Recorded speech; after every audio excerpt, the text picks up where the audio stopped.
इस कानून को कबूल नहीं करता हूं।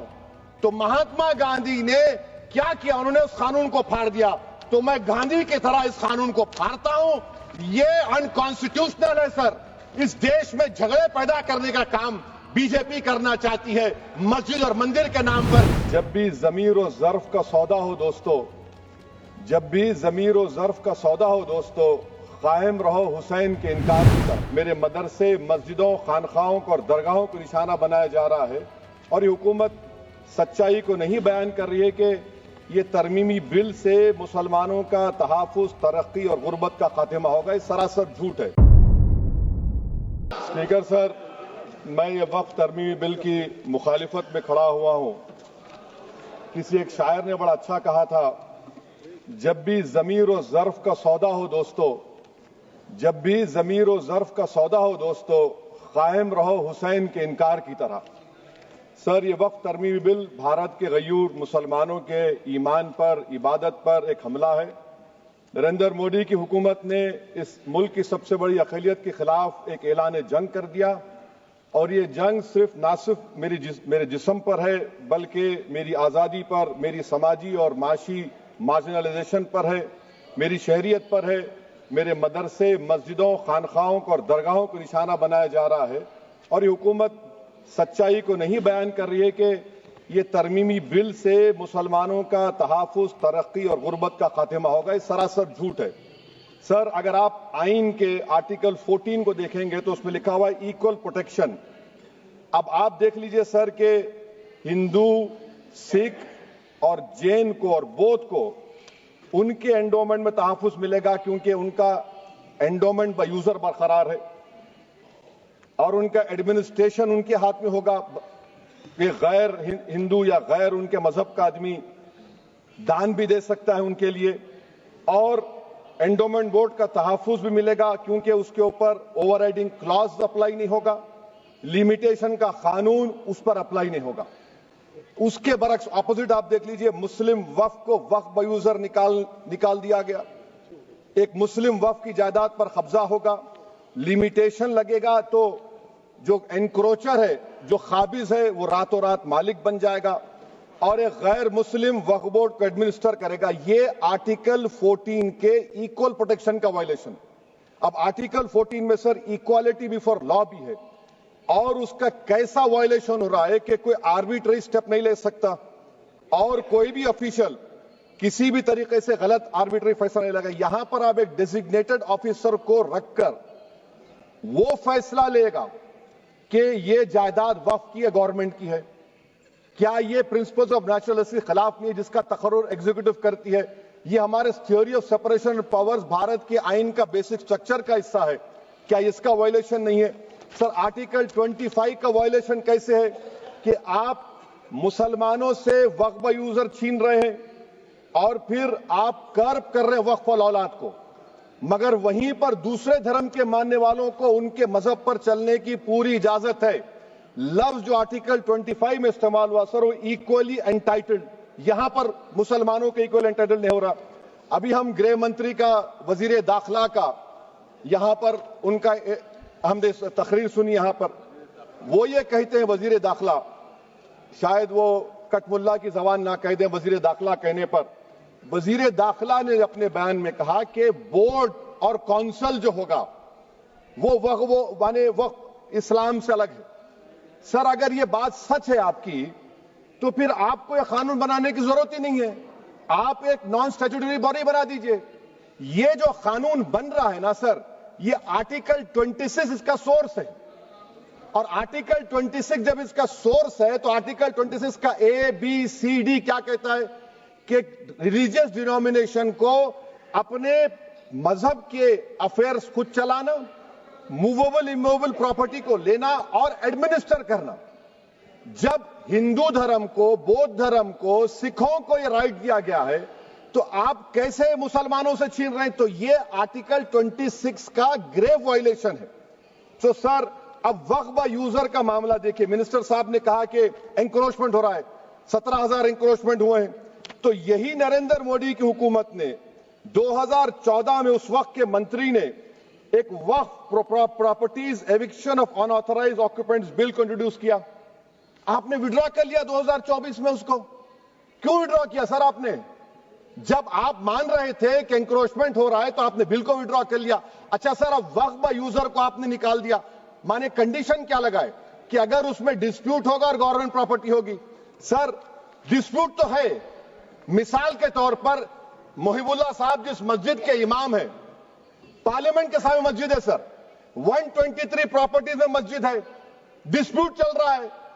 कल कलेक्टर या डिस्ट्रिक्ट ऑफिसर बोलेगा कि भाई साहब ये गवर्नमेंट प्रॉपर्टी है, स्टिकर लगा दिया जाएगा, मस्जिद बंद, गवर्नमेंट प्रॉपर्टी हो गई। होगी ना सर? अब ये बताइए, आप जब से यहां पर पूरे बीजेपी रूलिंग पार्टी हमको ज्ञान दे रहे हैं कुछ नहीं होगा, कुछ नहीं होगा। मैं दलील के साथ बता रहा हूं आपको, ये मस्जिद दिल्ली गवर्नमेंट बोलती हमारी है, वक्फ दिल्ली वक्फ बोलता हमारी है। तो सर वक्फ बाय यूजर, अगर मैं अपनी गवर्नमेंट के खिलाफ वक्फ बोर्ड वक्फ बाय यूजर इस्तेमाल नहीं करेगा तो क्या है सर? अच्छा, ये अमेंडमेंट जब हो जाएगा तो मुझे कहने दीजिए सर, सिर्फ प्राचीन मंदिरों की इबादत होगी, मस्जिदों की नहीं होगी। अब सर आप आ जाइए, अगर डिस्प्यूट मेरा एंशिएंट मॉन्यूमेंट से वक्फ का, एक मिसाल दे रहा हूं, दिल्ली में 172 वक्फ प्रॉपर्टीज एएसआई कंट्रोल में है। मैं तो हार ही गया वो, क्योंकि मेरे पास डॉक्यूमेंट नहीं है। आप कह रहे हैं कि डॉक्यूमेंट चढ़ाओ। अगर मेरा गवर्नमेंट से डिस्प्यूट चल रहा है, मैं तो क्लेम ही नहीं कर सकता, क्योंकि आप जज बनेंगे, आप ही फैसला करेंगे, और जब तक आप फैसला नहीं करते वो वक्फ की प्रॉपर्टी नहीं होगी। वो प्रोविजन डाल दिया आपने। अच्छा, अगर मेरा डिस्प्यूट एनक्रोचर से होगा सर, तो एनक्रोचर में तो आपने तो 107 को डिलीट कर दिया। आप रातों रात खाबिज को, एनक्रोचर को मालिक बना रहे हैं। सर मैं ये पूछना चाहता हूं आपके जरिए हुकूमत से, एक मुंबई में एक बहुत बड़े दौलतमंद है, खोजा बरादरी का यतीम खाना था, उन्होंने 2004 या 5 में 22 करोड़ में खरीद लिया। वो केस सुप्रीम कोर्ट में कि आप उनको मालिक बनाना चाहती है लिमिटेशन एक्ट अप्लाई करके, हमको बताइए, हम जानना चाह रहे हैं। और सच्चर कमेटी ने सर 2007 में कहा कि दिल्ली के 123 प्रॉपर्टीज की मार्केट वैल्यू 6000 करोड़ की। आज हम 2025 में आ गए, क्यों आप उन प्रॉपर्टीज के खिलाफ पड़े हुए? 1976 में उस वक्त के वजीर आजम इंदिरा गांधी लेटर लिखा, इसको आप दे दीजिए, मगर आप उसको मानने को तैयार नहीं है। तो सर और एक जो झूठ फैलाया जा रहा है, management empowerment efficient development. Sir this bill takes any management from the hands of Muslims, disempowers the waqf in comparison to any other stakeholder, takes away the efficiency of administration and hampers development. Waqf disempowerment in the name of efficiency, inefficiency is being created. The progress of development from pre-independence till today is sought to be destroyed. Sir अभी हमारे home minister साहब ने फजल पुकाया case का जिक्र किया। Sir मैं आपसे गुजारिश करूंगा कि होम मिनिस्टर जरा अच्छे लोगों को रखकर इंफॉर्मेशन ले। फजल पुकाया का ऑबिटर क्या है? इट इज ऑबिटर, वो रेशो डेसिडेंडाई नहीं है जो आपने कहा है। अच्छा सर, शेड्यूल ट्राइब के बारे में कहा, क्या शेड्यूल ट्राइब में मुसलमान नहीं होते? शेड्यूल कास्ट में नहीं होता मुसलमान, शेड्यूल ट्राइब में मुसलमान होता। तो क्या आर्टिकल 25 मेरा चला गया, आर्टिकल 26 चला गया, आर्टिकल 14 चला गया, 15 चला गया, 29 चला गया? लक्षद्वीप का एक मुसलमान एमपी है, क्या उसको राइट नहीं है क्योंकि ट्राइबल है? क्या कह रहे हैं आप? इस ऐवान को क्यों गुमराह कर रहे हैं आप शेड्यूल ट्राइब के नाम पर? सर और एक चीज जो आपको बता रहा हूं सर, अब आप जब आर्टिकल 26 से मेरा सोर्स है, तो आप सेंट्रल वक्फ काउंसिल में 22 में से 11 आप नॉन मुस्लिम को बना सकते हैं। रिलीजन न्यूट्रल आपने कह दिया, और आप बनाएंगे, क्यों बनाएंगे आप? स्टेट वक्फ बोर्ड में 7 नॉन मुस्लिम होंगे और 4 मुसलमान क्यों होंगे? क्योंकि आप लॉ में 95 में डायरेक्ट मैनेजमेंट में ले सकते हैं 5 साल के लिए।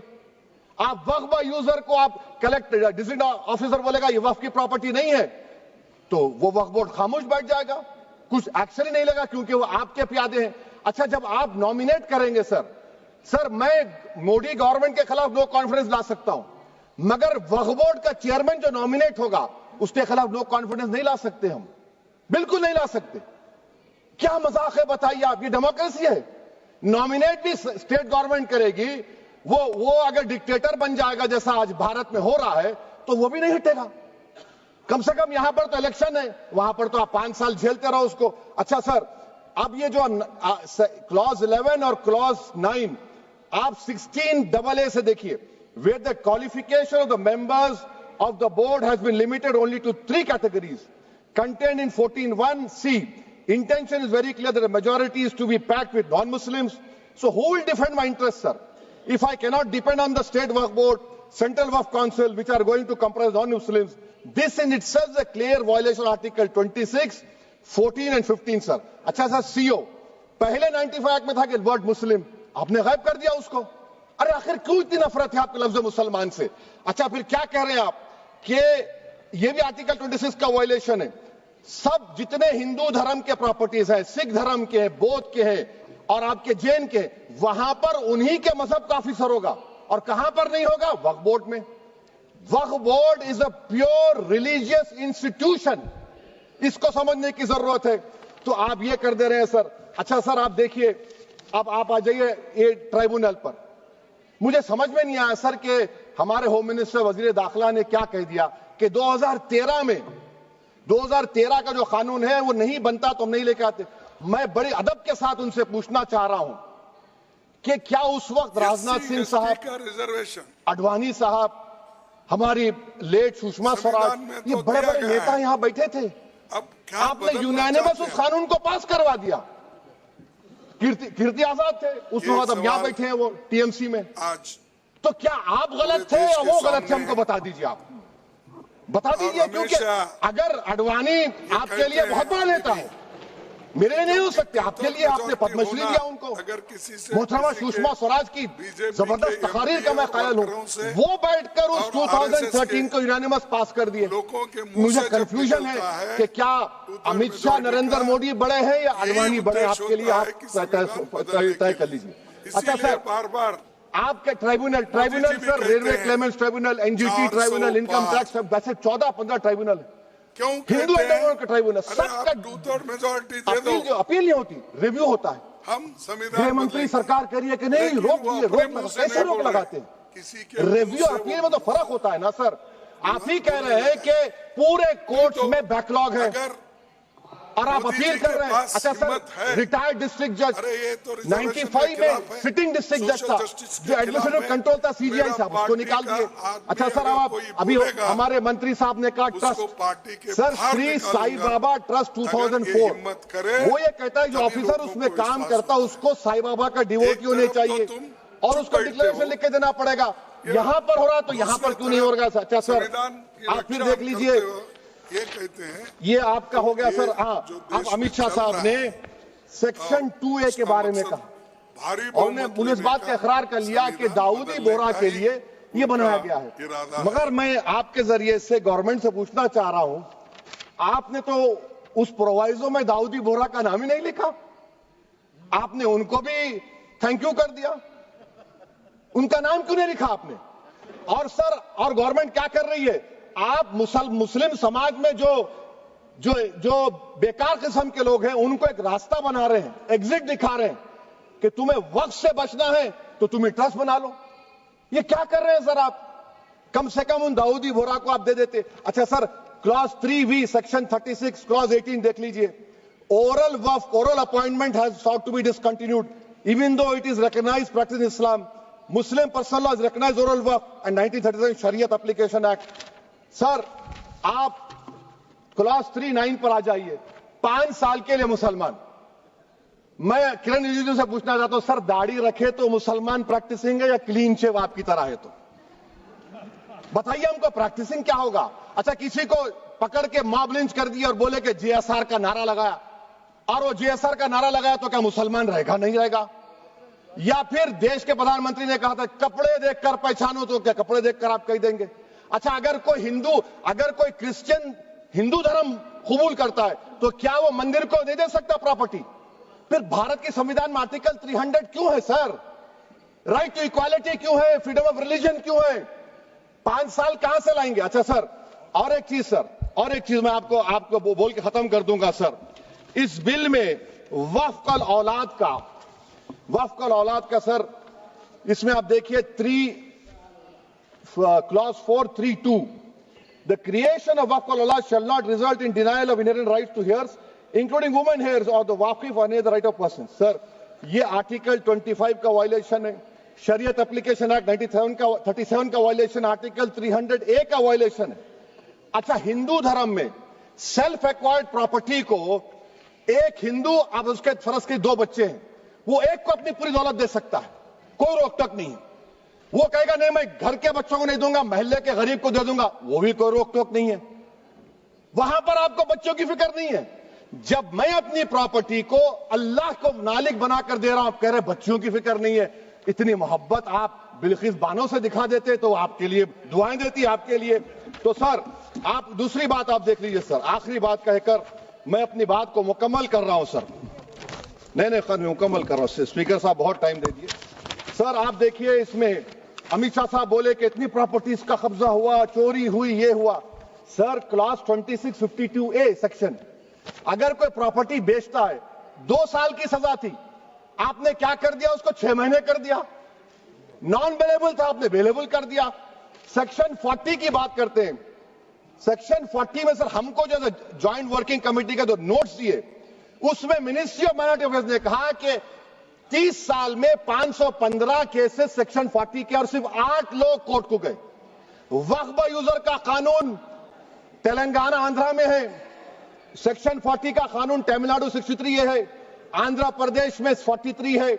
और सर आप डायरेक्शन दे रहे हैं। अच्छा, क्लॉज 4218B देखिए सर, आप रूल बना रहे हैं, कोऑपरेटिव फेडरलिज्म के खिलाफ है, इतना रूल बना रहे हैं। और आखिर में सर मैं आपको बताना चाह रहा हूं स्पीकर साहब, ये बिल का मकसद सिर्फ मुसलमानों को जलील और रुस्वा करना है, मुसलमानों को दूसरे दर्जे का शहरी बनाने का इनका मकसद है। सर अगर आप हिस्ट्री को पढ़ेंगे तो महात्मा गांधी उस वक्त के व्हाइट अफ्रीका में सफेद फार्म अफ्रीका के कानून को महात्मा गांधी ने कहा था कि ये मेरा कॉन्शियंस इसको मानता नहीं है, मैं इस कानून को कबूल नहीं करता हूं। तो महात्मा गांधी ने क्या किया, उन्होंने उस कानून को फाड़ दिया। तो मैं गांधी की तरह इस कानून को फाड़ता हूं। ये अनकॉन्स्टिट्यूशनल है सर। इस देश में झगड़े पैदा करने का काम बीजेपी करना चाहती है मस्जिद और मंदिर के नाम पर, इसीलिए मैं इसका कंडेम करता हूं। और मैं आपसे गुजारिश करता हूं कि मैंने अपने 10 अमेंडमेंट दी है, आप इसको कबूल करिए सर, मुझे बोलने का मौका दीजिए और उस पर डिवीजन का मैं डिमांड भी करूंगा। Thank you sir.